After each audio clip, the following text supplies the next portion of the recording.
नमस्कार दोस्तों, आज की हमारी कहानी है कि मैं ही गरीब क्यों। भगवान गौतम बुद्ध की प्रेरक कहानी।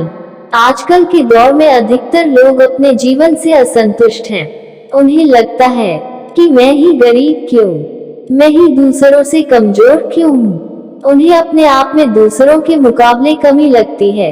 वे इसका दोष भगवान को देते हैं, उन्हें अपनी स्थिति का कारण ठहराते हैं। इस कहानी में आपको इस प्रश्न का संपूर्ण उत्तर मिल जाएगा और आप अपने जीवन से संतुष्ट भी महसूस करेंगे। बहुत समय पहले की बात है। एक गांव में धर्म उपदेश देने के लिए लगे हुए शिविर में भगवान गौतम बुद्ध पहुंचे। गांव के लोग अपनी अपनी समस्याएं लेकर उनके पास जाते और उनसे समाधान प्राप्त कर नई ऊर्जा के साथ वापस लौटते। गांव के बाहर एक गरीब राह में बैठा बुद्ध के पास आते जाते लोगों को निहारता रहता।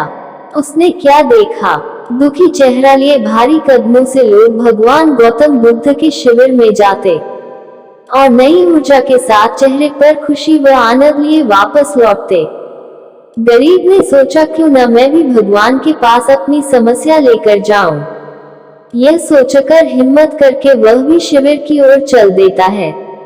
शिविर में एक एक कर क्रमबद्ध तरीके से व्यक्ति को प्रवेश मिलता है, इसलिए वह भी अपनी बारी की प्रतीक्षा करने लगा। जो कुछ उसने रास्ते में देखा, अब यहाँ उसे देखने को मिल रहा है। लोग एक एक कर अपनी समस्याएं बता रहे थे। भगवान गौतम बुद्ध चुपचाप शांति से सबकी समस्या सुनते और जवाब देते। उसकी भी बारी आई। उसने भगवान गौतम बुद्ध को प्रणाम किया और बोला, मैं ही गरीब क्यों। भगवान गौतम बुद्ध मुस्कुराए और बोले, तुमने कभी किसी को दिया ही नहीं, इसलिए गरीब हो।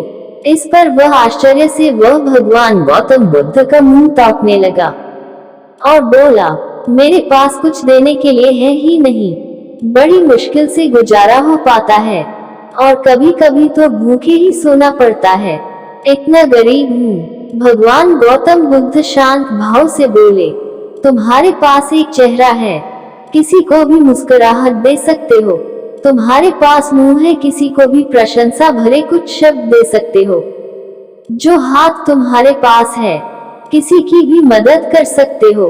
दरअसल जिसके पास में ये तीन चीजें हैं, वह भला गरीब कैसे हो सकता है।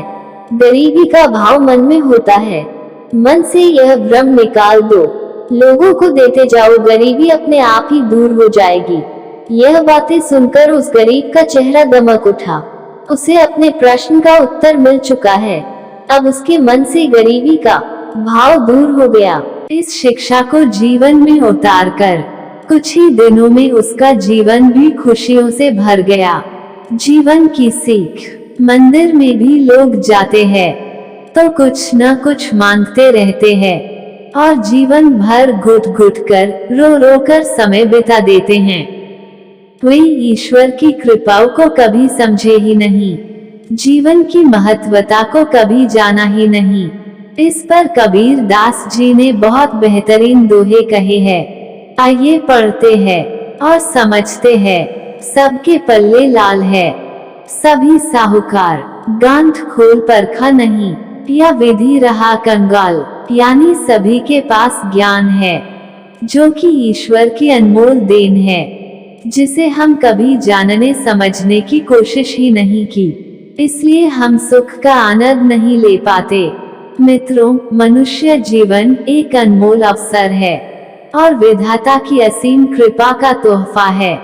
हमारा सर्वप्रथम यह कर्तव्य होता है कि हम उस परम परमेश्वर की इनायतों को समझें, ईश्वर की कृपा को जानने की कोशिश करें।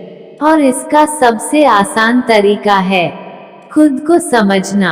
हमारा अस्तित्व क्या है, हमारा लक्ष्य क्या है, हमारे क्या कर्म है आदि। उपरोक्त सभी बातों को पढ़कर आज हम यह पूर्णतः समझ चुके हैं कि हमारे पास ईश्वर की दी हुई वो अनमोल तोहफे हैं, जिनसे आज मानव नई नई उपलब्धियों को पा रहा है, असीम ऊंचाइयों को छू रहा है। बस जरूरत है तो सही मार्गदर्शन की, जो कि आज से मैं इन बातों को अपने जीवन में उतारने की कोशिश कर दी है। आपको बस यह करना है। पहला, हर रोज अपनी एक कमी को दूर करो, चाहे वह आपका गुस्सा हो या फिर नकारात्मक सोच। दूसरा, जब भी कुछ सोचो तो अच्छा सोचो। तीसरा, अगर कुछ करने का सोचा है तो तब तक उसके पीछे लगे रहो जब तक कि वह काम हो नहीं जाता। चौथा, अपने सुझाव और सवाल मुझे कमेंट्स करके बताइए, जिससे मैं आपके लिए और बेहतर वीडियो ला सकूं।